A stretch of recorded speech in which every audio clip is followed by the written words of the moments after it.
just shoot the breeze. We don't just talk about nothing and what's on TV, but we're the most casual, informational show that I've been able to find. And I base that upon previous guests who go, well, that was refreshing. Usually when we're talking on my subjects, it's a little more, yeah, I said, like you're making a presentation and it's more formal. And this is a reflection of my years as a hired caregiver brought into homes where I didn't know the people before, for the most part. A few I had known, but most of them, it was almost 100 different homes during last decade. It went from I was the new person knocking at the front door to, well, this is our second Christmas together. So it became more casual conversation, and people would confide more easily, and think that maybe I knew of some gadgets or life hacks or an approach to the situation. Maybe I would know how to get a real person on the phone more quickly when they needed more information medically, financially, legally. And I wished I did. I could only tell them what little I knew from other homes. And of course, I didn't use any identifying information. And so I just needed the people who had the answers to come onto my screen and be able to give. And I mean, the answers aren't just do this and it'll fix everything. This is a way that some people have approached the emotions associated with maybe an issue that is more prevalent in later years, or an obstacle that seems to be less surmountable, something. Anyway, it's bigger now that I'm caring about someone who is going through some sort of experience, maybe past 65. Anyway, that's why you're here, because I'm like, oh, these people know stuff, and they present it very well. So I think that the first person I saw on the screen was Michael. And Michael, I know that sometimes it's like, no, I'm the man, the ladies should go first.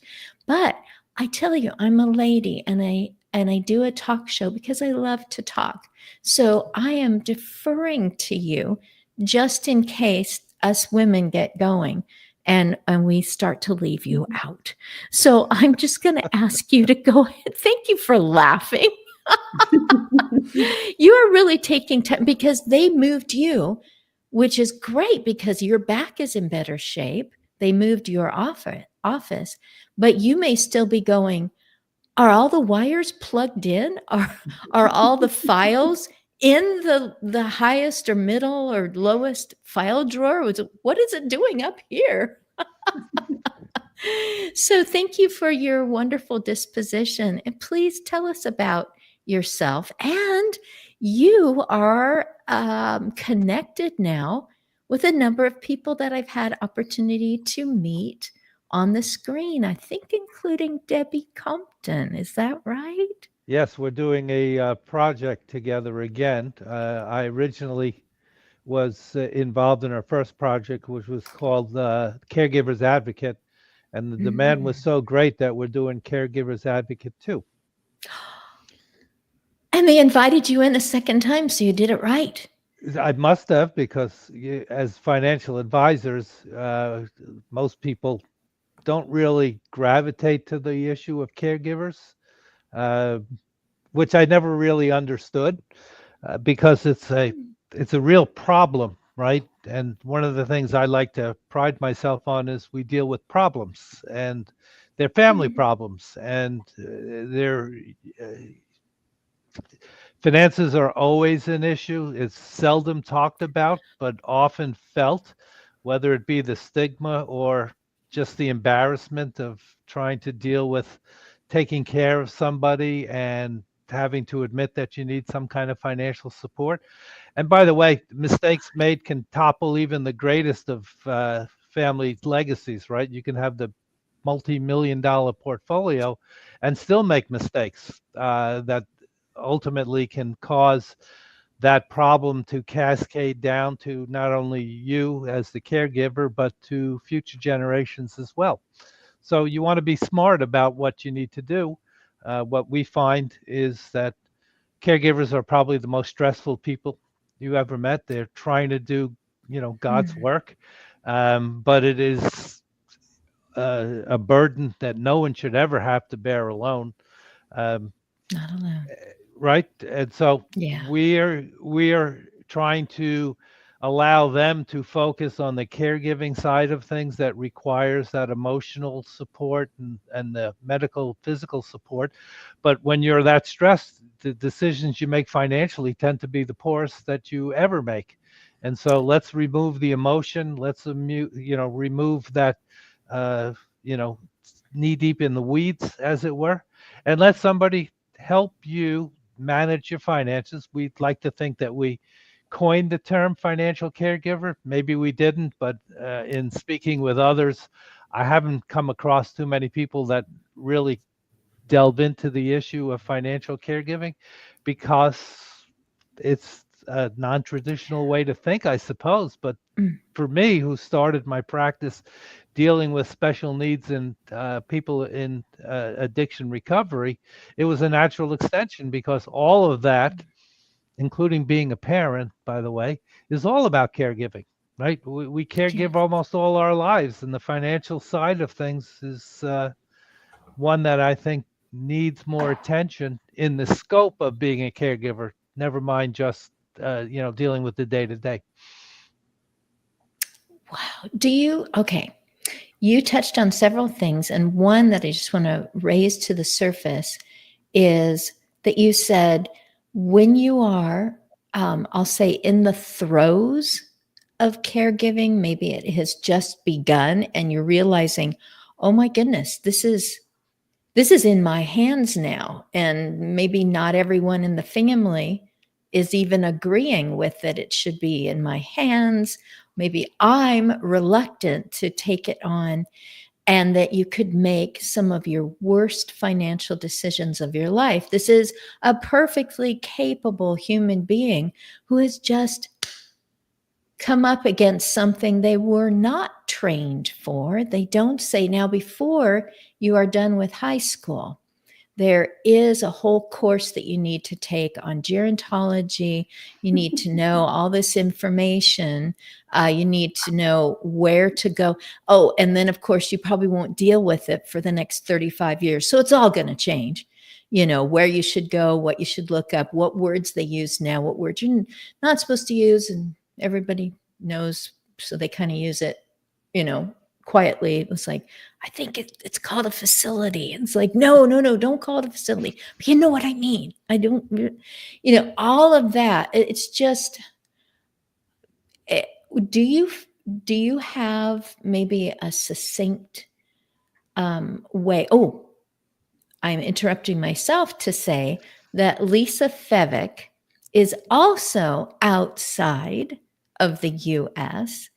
and she has her endeavors include menopause, which she mixes together with another word and calls it menomorphosis. And she is also saying, let's know information so we can apply it to this medical, very organic, natural situation, and then you can deal more less crazy with something that, again, you've hit. And as one friend says, mom should have given us the second talk too, not just the first talk. Your body is changing and things are going to be different. You're not a little girl anymore. It's like your body is changing and things are going to be different. You're not a middle-aged woman anymore, or whatever age you want to call it. Things are changing again.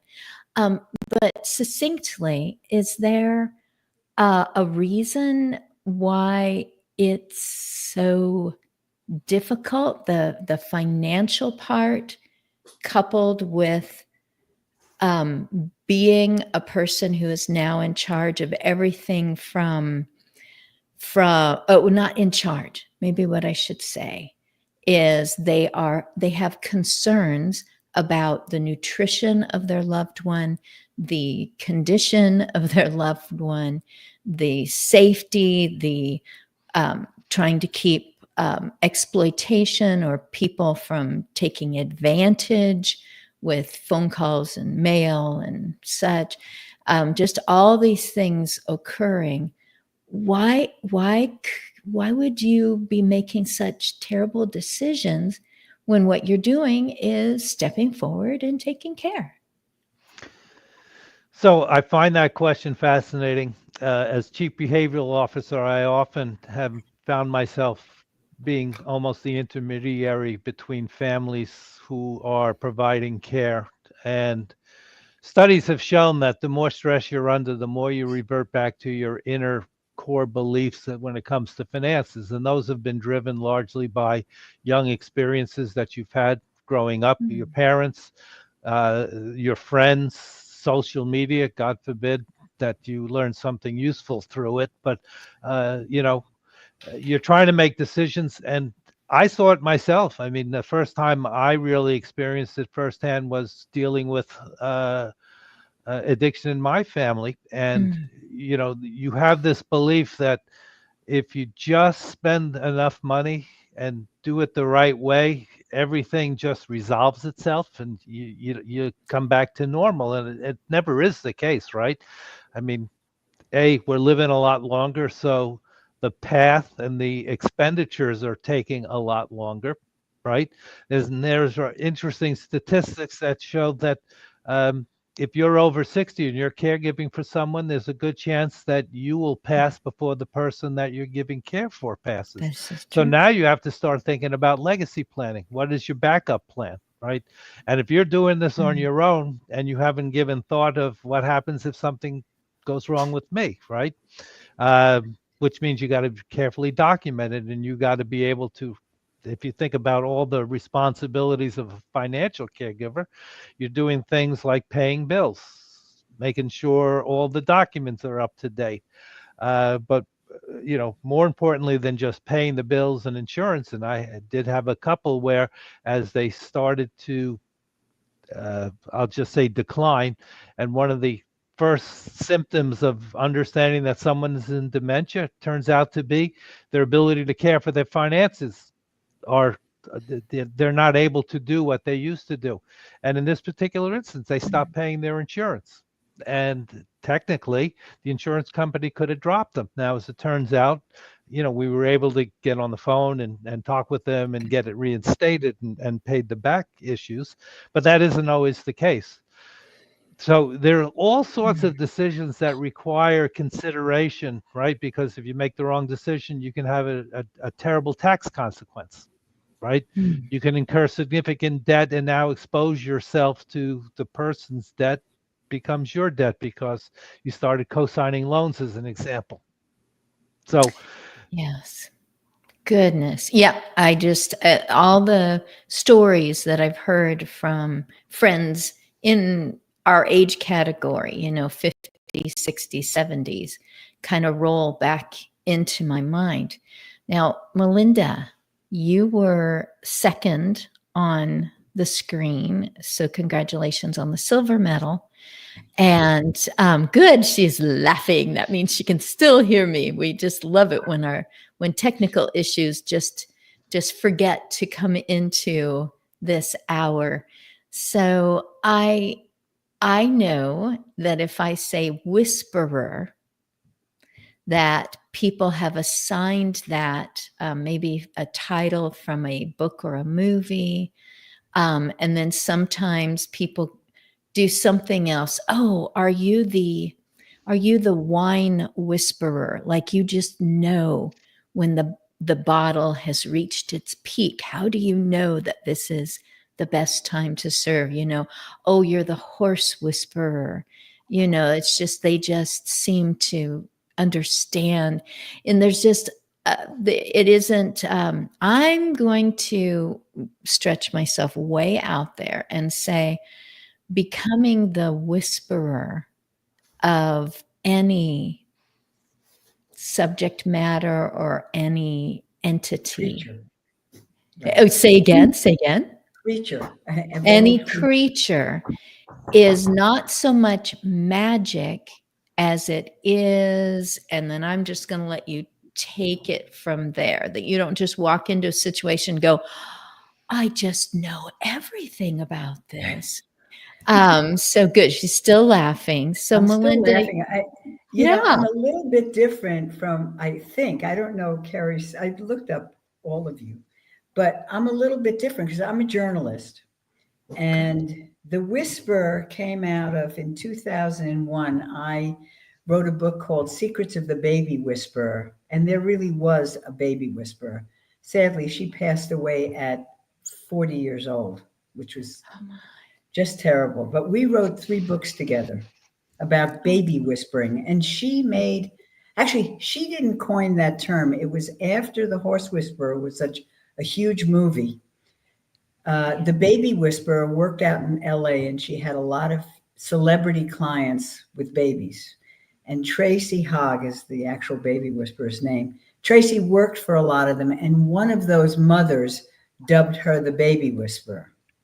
Now, since then, a lot of people call themselves baby whisperers. And so I worked with Tracy for a lot of years. And then after she passed, I did a book called Family Whispering, where Tracy was really wonderful. Her whole thing about babies, and it's true of all the whispering possibilities. It was how to tune in, communicate, and care for your baby.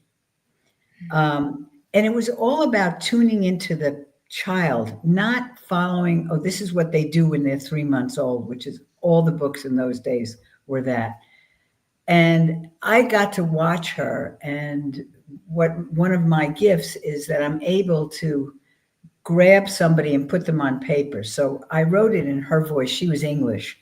And I don't know if you remember Frasier, the sitcom. Daphne was the English woman who worked, I think, with the father. She sounded just like Daphne. And Manchester, exactly. But she was from Yorkshire. Oh, that's very good. Most Americans don't know that. Anyway, long story short, I just wrote this book. I'm 81, so we'll say that I'm already old. Fortunately, I don't need a caregiver.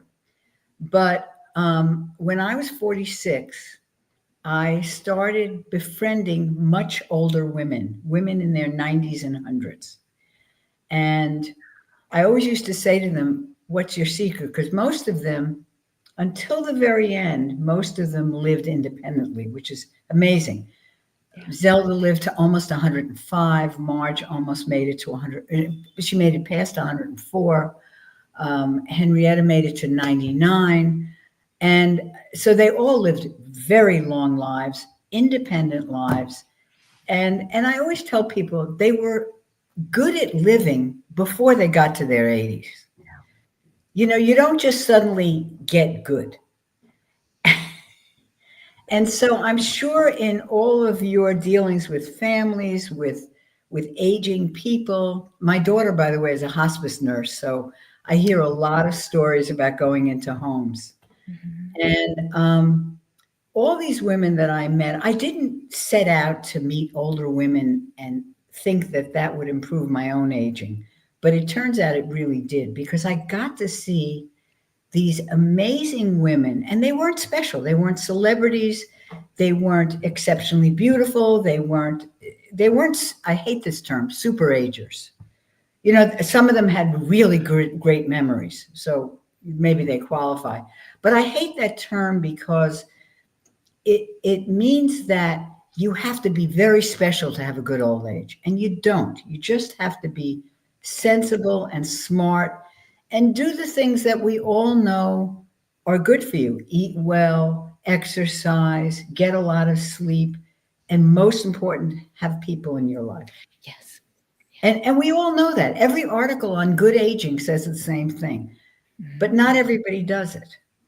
And not everybody can. I hate to say this, but I think it's true. I think some people, for whatever has happened to them in their lives or whatever they came in with, they may not have the personal resources to say, oh, I got sick, but I'm going to exercise and I'm going to eat well and I'm going to get myself strong again. So we ended up, when I wrote this book, my editor, we went through a gazillion titles. And at one point, I jokingly said, The Wisdom Whisperers, because that kind of had become my brand, whispering. And the editor loved it right away. And in a way, these women were the wisdom whisperers. And some of them are gone, because when you befriend people in their 90s and hundreds, there's a shelf life to the friendship. But all of them sit on my shoulders. And I recently, in September, I was bitten by a mosquito and I got West Nile disease. And I was sick as a dog. I was in the hospital for 8 days. There's no cure. They barely, even the test for West Nile takes ages to come back. And the thing that got me through was I'd hear the women that I had befriended all those years, almost 40 years worth of it.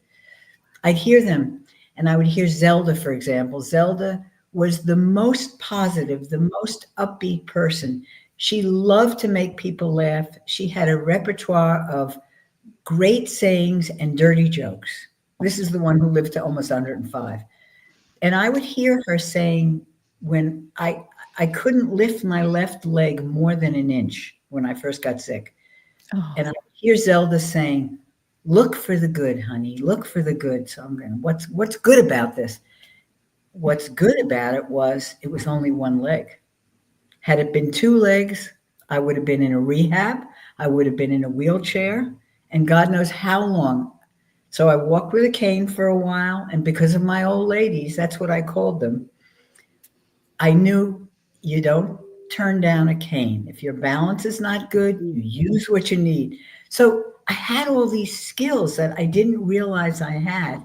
And really, this was my daughter, when she came to the hospital, she kept telling all the doctors, she says, my mother hasn't been in the hospital since she had my brother, and he's 52.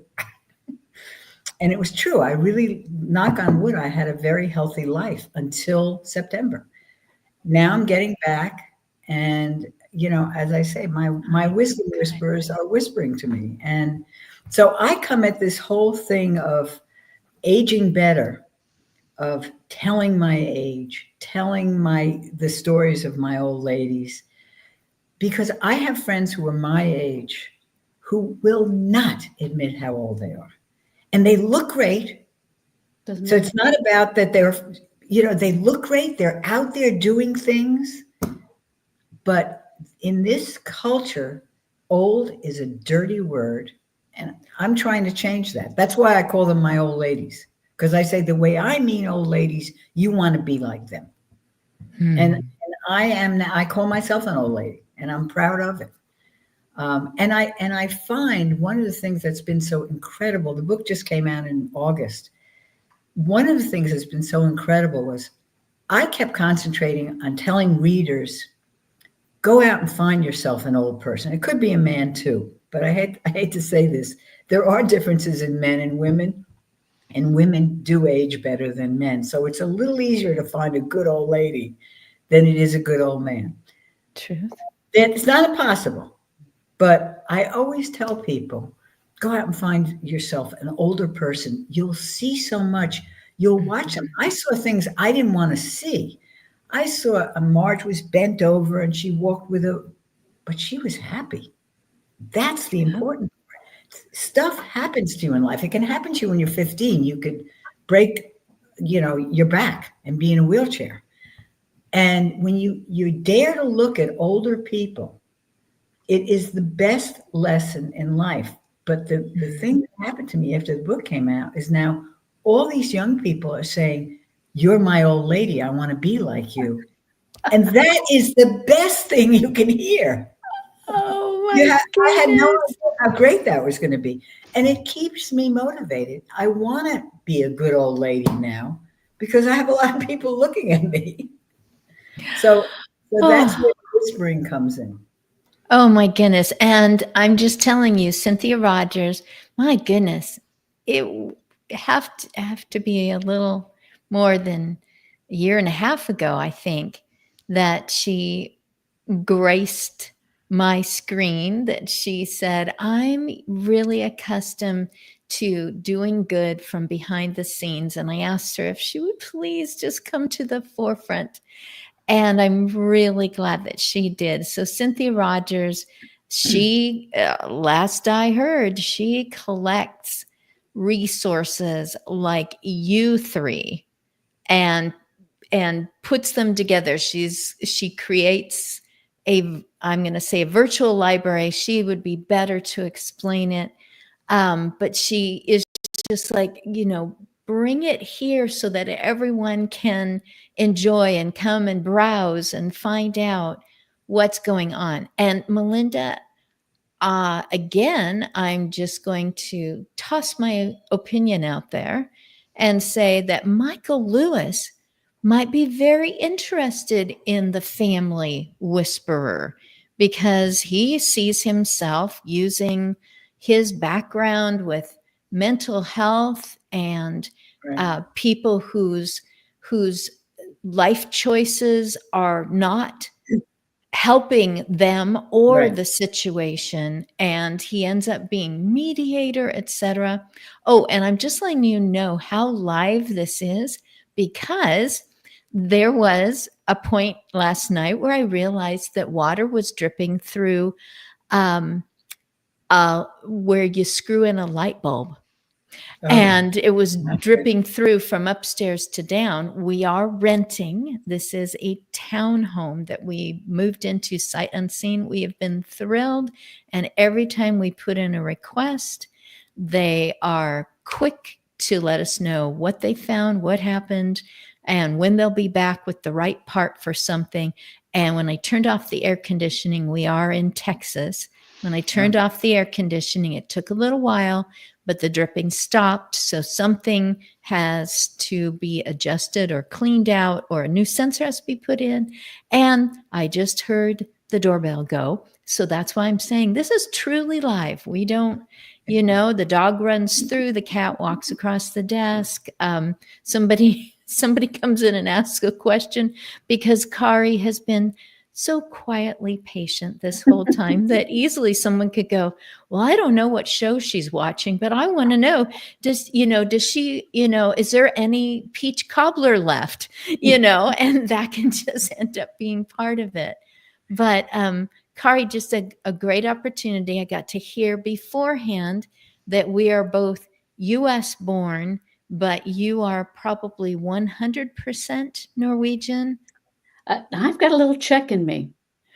So do I. Oh, this is Okay. getting more exciting. Yeah. And I was showing off all this little coffee grinder from Stavanger. I was showing off money that is completely outdated and just greetings from Norway. And she got to inform me that no, she wasn't born there, but she is beautifully, wonderfully glad to be living there, and she's lived elsewhere in the US, gone to school, got to know people, and recently being 10 years, married her high school sweetheart, and then moved to Norway. I don't know if they maintain two residences because they were in high school together in the US.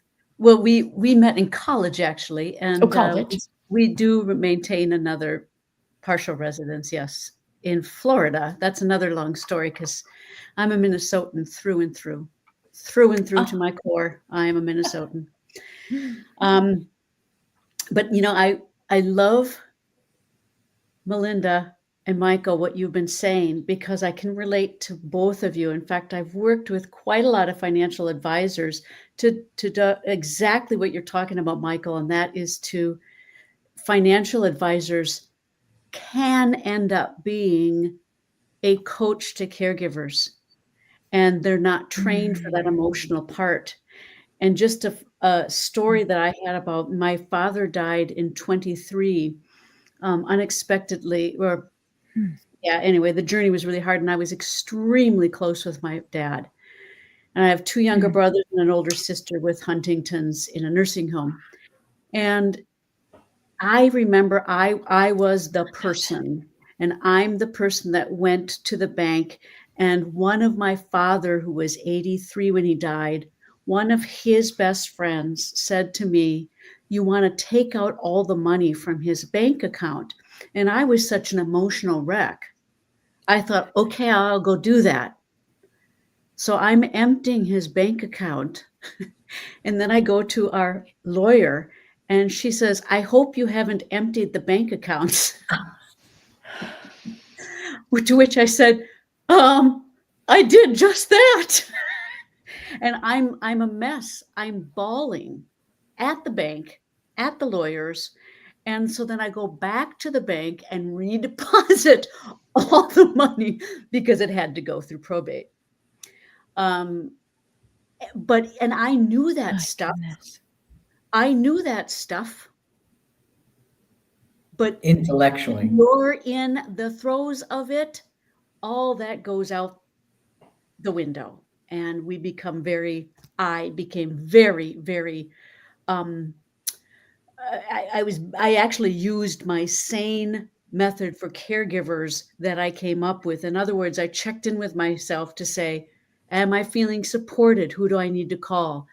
Do I appreciate all the things that I can do and have done? Am I feeling guilty? And how can I rectify that? And where is my energy level?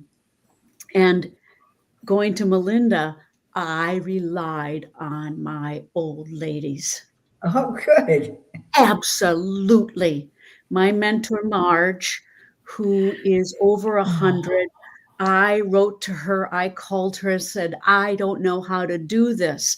I hung out with my 88-year-old friend, Mary, and said, I don't know how to do this. I don't know what I'm doing. I'm falling apart. This feels larger than me.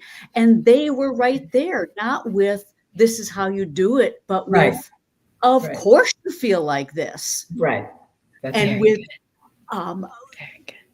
raw words and funny and just loving and all that stuff, that real stuff that well, you know, Carrie, also because they've lived that long, yes, if you stay healthy, if your mind stays healthy, you don't have the emotional trappings of even 60 when you're 80, 90, 100.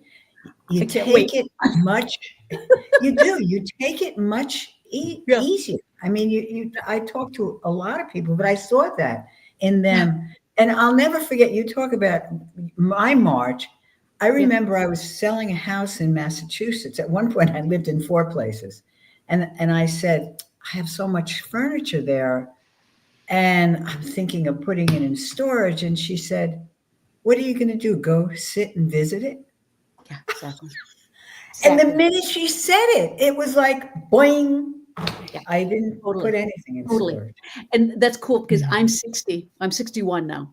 And recently, and the woman who spoke about metamorphosis, I love that because I now have younger friends calling me up and saying, are you through menopause? What did you do? What was perimenopause like? And I'm like, oh, and the things that we go through. And I stayed with a Danish friend of mine, and she's a designer of clothes. And I was putting on all these clothes, and I said, I'm so frustrated because everything is just shifting around, and I can't wear these at this time anymore.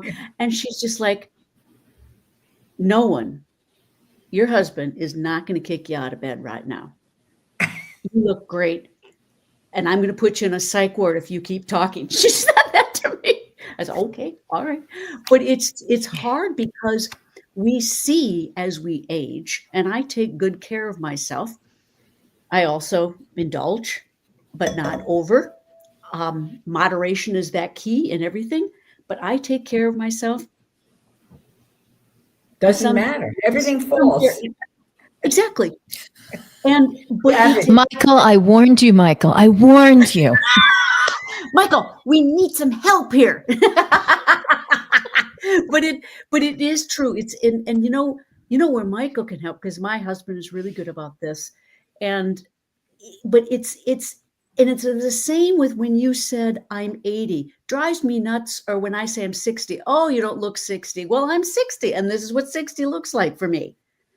Oh, You know, you're I changed that, by the way, you're 60 because you years remember young. Yeah. Gloria Steinem when a reporter asked her when she turned 40. Yeah. Wow, you don't look 40, and she said, "This is what 40 looks What like." it looks like. I use I that will all give you the last line of my book, which Okay. was I changed it to "This is what 80 lives like." Oh, I like that. I like that a lot. Not the emphasis on the looks. Because, you know, you talk to any of the anti-ageist people like Ashton Applewright. I mean, and all of that is so important, the anti-ageist stuff. And they all say, don't say thank you when they say you look good for No. your age. Well, I'm sorry. I like it when people tell me I look good. But the fact is, it's not about looks. What's coming through for you, for me, for everybody who looks good is their energy. Yes. And it's the way they live, and it's who they know. And It's the way they carry themselves, the energy and I have been someone that I have gone up to women, strangers, when I am at a restaurant or traveling. And if I see someone with that spark, with that energy, I go up and say to them, wow, you have an unbelievably beautiful presence. Right. And by the And way, I- that's one of the chapters in my book. It's not appearance, it's presence. I call it presence. Because one of my old ladies, if she was going to, she lives in my building in New York, and if she was going to the garbage, she looks fabulous, even if she's wearing her nightgown. She just puts herself to, it's not that she's beautiful, but she has such presence. She's very well read. She can start a conversation with, you know, this glass of water. I mean, and presence is really important.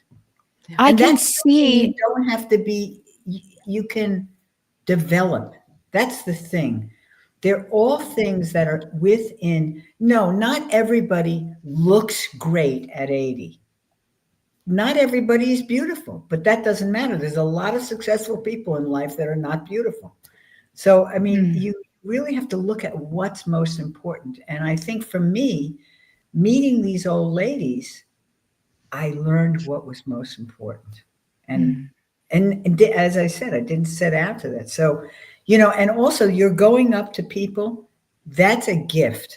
Because a lot of people, I do that all the time. I'll stop people. I'll say, I like your shoes, only if I really like their shoes. Totally.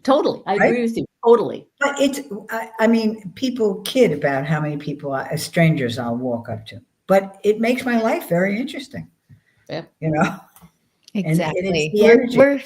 We're humans. We are going to categorize people. We Right. will see someone and we will think, oh, I wonder how far along she is. She isn't. Oops. We just, I mean, that I'm used to that shape being an indicator of, oh, Joy, you're pregnant, you know, and that is kind of a rough one to say to someone, oh, when are you due?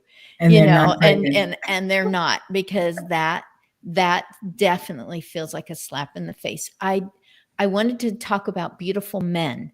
I will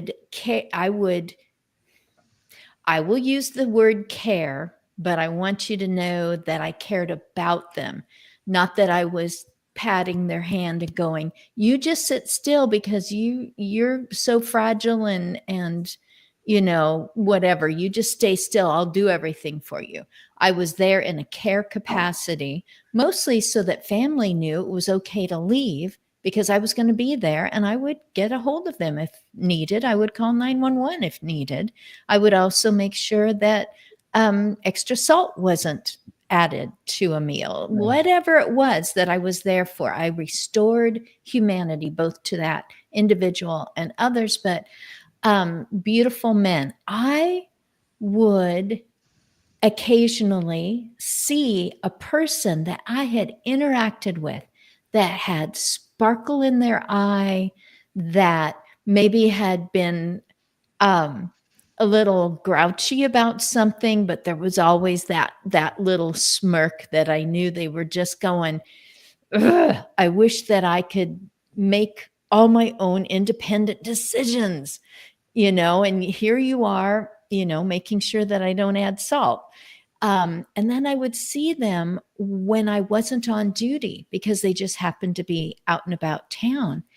And when I didn't see that personality, that connection that I had, I thought, oh my goodness, no wonder people neglect and overlook and disregard a person that has a few wisps of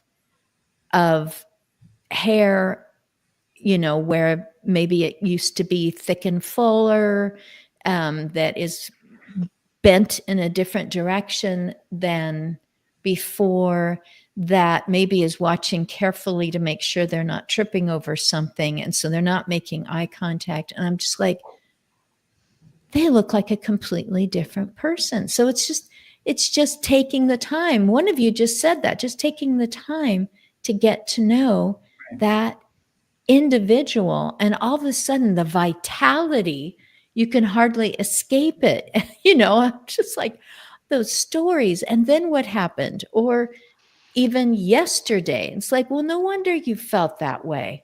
That was crazy that happened.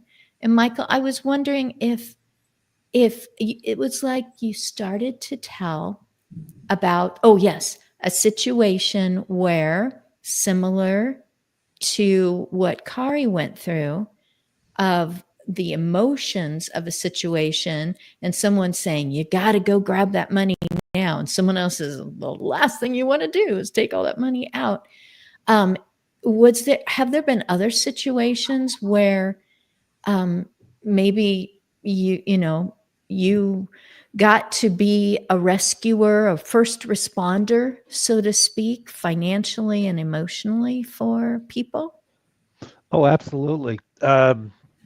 There are so many decisions that a caregiver has to make in terms of how much money, we talk about the caregiver ecosystem, right? So there's the family, there's the person you're taking care of, there are your family expenses, there are the caregiver expenses, and then there's the unknown benefactor who's hopefully paying for all this. Now, oftentimes the benefactor is the caregiver. Why? I don't know. I don't understand. But they need to make a lot of decisions about providing liquidity. Also, there are decisions that have to deal with rebalancing a portfolio, right? Because all of a sudden, if you're a caregiver and you're in your 40s, you tend to be a lot aggressive, right? Because you got your whole life in front of you. Now, all of a sudden, you have cash needs, and the portfolio needs to reflect or have the ability to generate cash. People then have choices in terms of what do they do with their life insurance, right? A lot of people are willing to just let it go. Well, that's not necessarily the right choice, because that life insurance policy may very well be the way you fund the expenses that you're doing out of pocket. Other things people consider is, when they tap assets, which assets do they need to tap first? Most people turn immediately to their 401k. That's not always the right choice. There are other places that you can go beforehand, all subject to understanding, which I think all you women have talked about, old ladies. So I might be more polite, but you all recognize that it's all circumstantial, right? No one's story, no one's journey is the same. And so you have to understand the journey before you make the decision. So when people come at this with out of the box, here's what you should do, this, and this, it's like, well, wait a minute. How do you know that's appropriate? Because you don't know what they're going through. You don't know the nature of the disease. You don't know the ability of the person who's taking care, who's doing the caregiving. And the other thing that you all had mentioned, which is, attitude towards life and being vibrant. There's nothing that saps the vibrancy of an individual more than becoming a caregiver. And if you don't have to do a lot of reading to understand that caregiver burnout is real.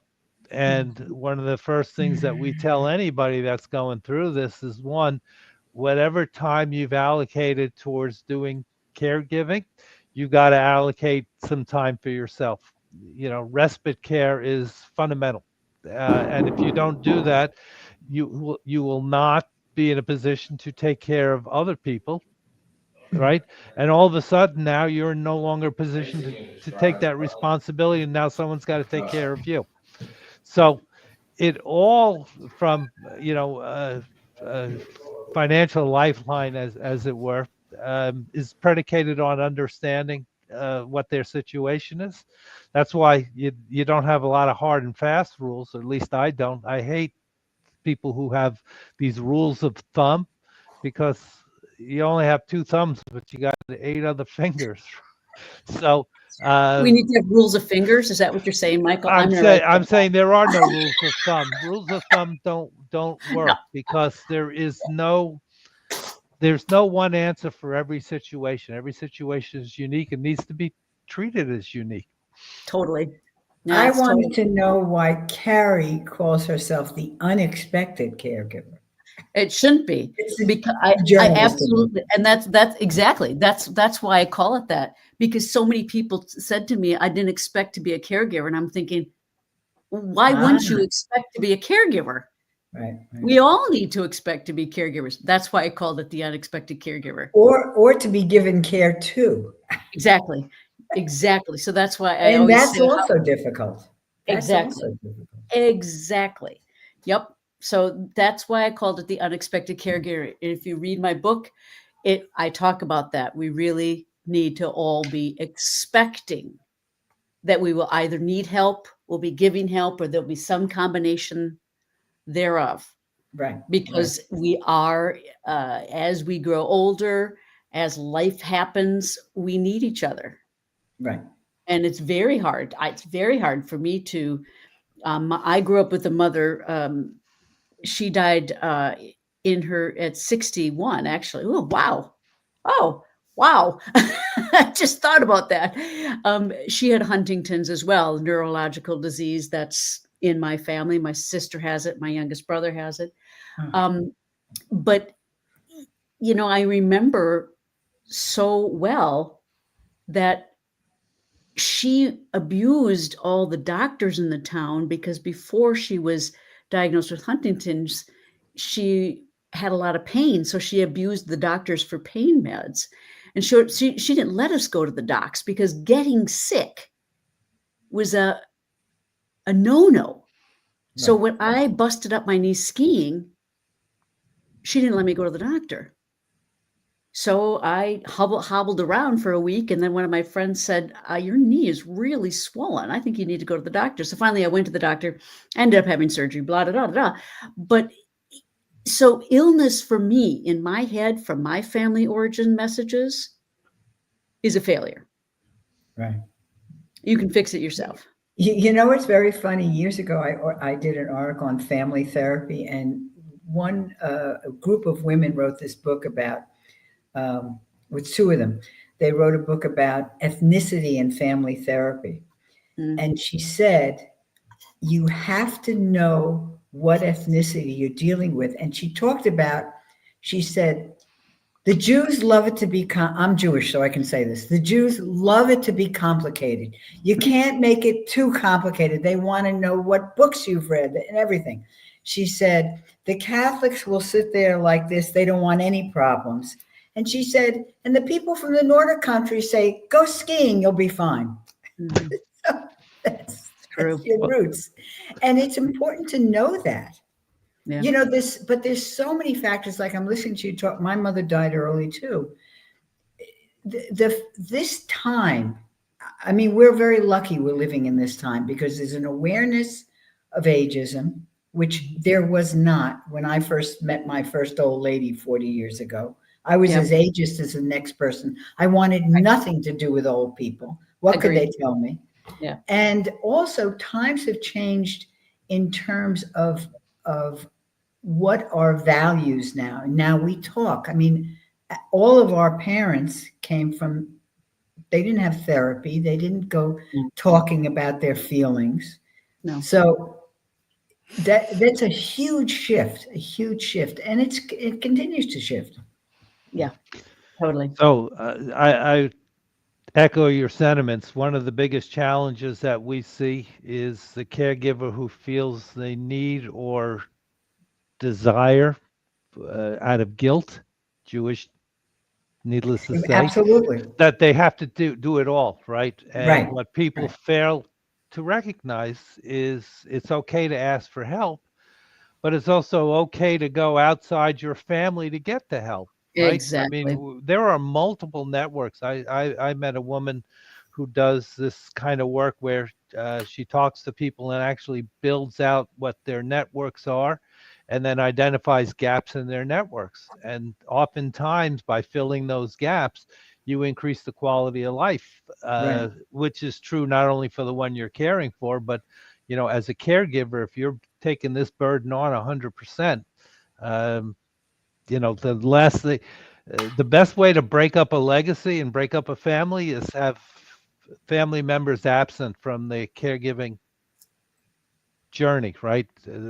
They may feel uncomfortable. Okay, you're uncomfortable, but you can't be uncomfortable about everything. So there are lots of ways to support each other, and Right. I think to all you old ladies out there, having the conversation is probably the first thing that really needs to happen. I think it was you, Melinda, who said, do we, I see a problem. Does everybody else see it the same way? Well, if you don't sit down and talk about it, Yeah.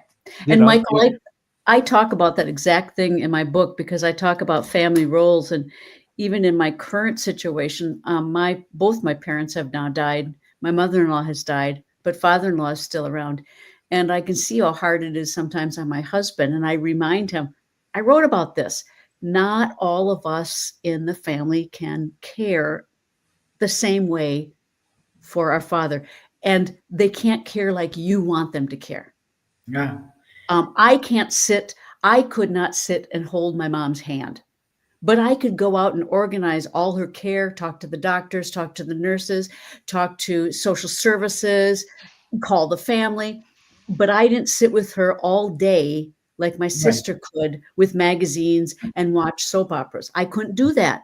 Gosh, am I glad my sister could. Right.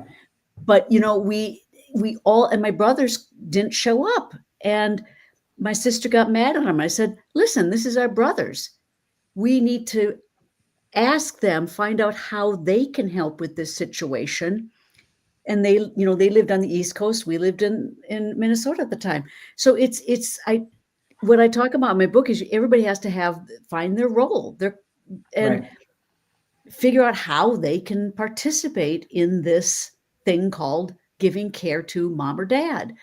I also, though, want to point out, because I think it's very important that you said it's okay to go outside your family, because one of the things, I had a radio show for 5 years, and one of my guests, she called in, or no, she wrote me and she said, I don't want to take care of my dad. He abused me. Why would I want to take care of my dad? And, we have to be aware of all those issues. Right. So it's really important to be open to the fact that this is tough. And, when you opened this program up, Christine, I was laughing because years ago, when I developed my first presentation, my first speech was called Embracing Our Aging Selves. And I was 20 something at the time. the heck did I know about aging? But anyway, I was hanging around a bunch of old ladies is what it was. And I That's heard all, good. so I'm thinking, I don't think this thing is this bad. I don't. I mean, yeah, there are going to be some parts, I suppose, that are bad, but I don't think this whole journey can be this bad because these women are hilarious. Right. But one of the things you said, and I always said, gosh, I wish there was a class on aging in high school. So I had the opportunity at a couple different high schools in Wisconsin and Minnesota and in Colorado when I lived in these various places. I'd go in and do guest speaking in some of the social, but it was hard because they, to talk about, what was great though, is I have to say, in one of my situations, I got them to talk about their grandparents. And when they got past the point that their hands are dry, they don't smell great, they say funny things, whatever it was, that the stereotypical things that were coming out, then they could tell me those stories. Right. Exactly, Melinda, what you were talking about, then their attitudes shifted. Well, I also think there's a sea change because I know I just recently did a talk in New York, and I was shocked that the people who came up to me afterwards were women in their 20s and 30s. And they were saying, how can we pick up old ladies? Mm-hmm. Now, I think that the younger people, yes, they're exposed to more because they're always got a phone in their hands. But they're on TikTok and they're seeing TikTok grandmas, and then they have their own grandmas. My grandson, I have 3 grandsons, and the youngest one, he was telling everyone, my grandma finished her 16th book when she was 80.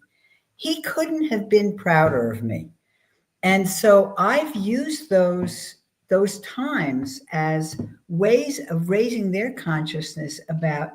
We were in a parking lot one day, and some Yahoo, I was in New Jersey, so I'm going to say a Yahoo from New Jersey, excuse me, said my door was open, and he says to his girlfriend, I'm trying to get in the car as soon as the old bag closes her door. Now, I am not somebody who takes something like that, but I have my grandson in the back seat. So I said, okay, rise to the higher level, use this as a teaching moment. So I said nothing. I also didn't know if the guy had a gun, because who says that? But there are people that say that. And so I closed the door and I turned around to my grandson and I said, now that guy is ageist. I said, he doesn't know me from Adam. He's not only ageist, he's just impolite. If I was 22, he should have said, do you mind closing the door? So I used it as a teaching moment, but I do think there's hope in the young people and in a lot of people in their 60s who are saying, no, we do not want to, drag our feet into our 70s and 80s. We want to be happy and realize aging is a gift. Mm-hmm. That's all it is. Only the lucky get to be old. It's really true. I love that. Hey, there's nothing but construction going on behind me because they had to come through this room too. I'm like, I know exactly how my guest last week felt. And also, I'm really glad because we don't want water dripping through electrical parts of this place. So I'm really grateful. So just like when it was only one leg that you could only move 1 inch, where's the good in this? It's like I get to be empathetic with others who have said, I didn't know this was gonna, whatever. And I'm going, I hosted one show with not 1, but 2 jackhammers within sight of the window. It's like, today they are fixing the crack in the sidewalk. Well, you're lucky that they are. It's great. It's wonderful. I just have to shut us down because it's time. Michael Lewis, Kari Barrett, Melinda Blau. Hey, I invite you to watch the Monday after Mother's Day. So that's May 12th, because I recorded, because I will be busy with my own mom, 93, and I will be out of state with her. But I recorded with Barbara Greenspan Shaman, and she has, on top of having actual connection with Schindler, actual connection with Auschwitz, also has created social activism with 10,000 young people have come through her program, and she's doing it at every age that she has been since the day she said, I am going to make a difference in young lives that just think, what it's all about me or whatever. So I am just saying thank you so much. Your the way that people can contact you has been on the screen, and we'll make sure that we post out. Oh boy, it's getting nice and noisy. We'll make sure we post out to say, hey, welcome to live. Bye-bye, everyone. Thank you so much. Bye. Bye-bye. Bye-bye.